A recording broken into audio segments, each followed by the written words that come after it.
Recently দেখতে পাচ্ছি social মিডিয়াতে সবাই।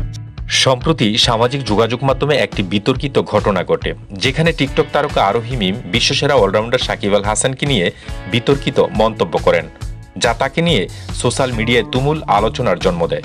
সাকিব আল হাসানকেও ট্রল করার অভিযোগে আরোহী মিমকে বিভিন্নভাবে আক্রমণ করা হয়।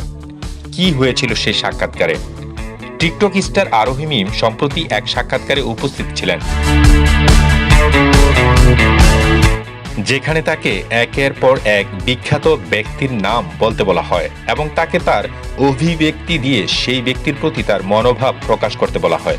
প্রথমে সালমান মুক্তাদিরের নাম শোনার পর আরোহী মিমের মুখাবয়ব ছিল অনেকটা ইতিবাচক, কিন্তু যখন সাকিব আল হাসানের নাম ওঠে তখন তার প্রতিক্রিয়া ছিল একেবারেই নেতিবাচক। তিনি সাকিব আল হাসানকে নিয়ে এমন ধরনের অভিব্যক্তি প্রকাশ করেন যা অনেকেরই কষ্ট হয়েছে। তার মন্তব্যের পর সাকিব আল হাসানকে নিয়ে সোশ্যাল মিডিয়ায় শুরু হয় এক ধরনের ট্রোলিং।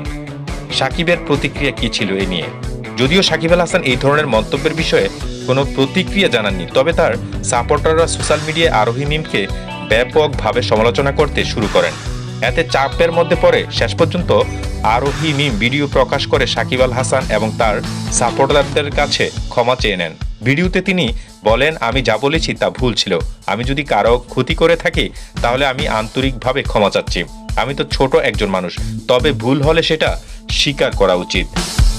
সাকিব আল হাসানের অবস্থান কি এ নিয়ে সেটা জানার চেষ্টা করা হলে তিনি বলেন, সাকিব আল হাসান নিজে কখনো সরাসরি আরোহী মিমের মন্তব্যের বিষয়ে কিছু বলেননি, তবে তিনি গণমাধ্যমে মন্তব্য করেছিলেন। আমি জানি না আরোহী মিম কি বলেছে বা সে আমাকে নিয়ে কি বলেছে, কিন্তু আমি জানি আমি অনেক সমালোচনার মধ্যে দিয়ে এসেছি। কেউ কিছু বললেই সেটা আমার জন্য নতুন কিছু নয়। আমি কোনো সমালোচনা নিয়ে ভাবি না।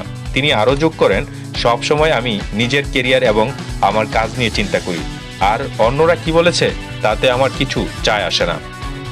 সোশ্যাল মিডিয়ায় আরোহী মিমের ক্ষমা চাওয়ার পর অনেকেই তার কাছে ক্ষমা গ্রহণ করেছেন, তবে সাকিব আল হাসানকে নিয়ে ট্রল করার জন্য আরোহী মিম কিছুটা হলেও কঠোর সমালোচনার শিকার হয়েছেন। অনেকের মতে একজন জাতীয় খেলোয়াড় এবং আন্তর্জাতিক পর্যায়ের এত বড় অর্জন থাকা সত্ত্বেও সাকিব আল হাসানকে নিয়ে এ ধরনের মন্তব্য করা উচিত হয়নি।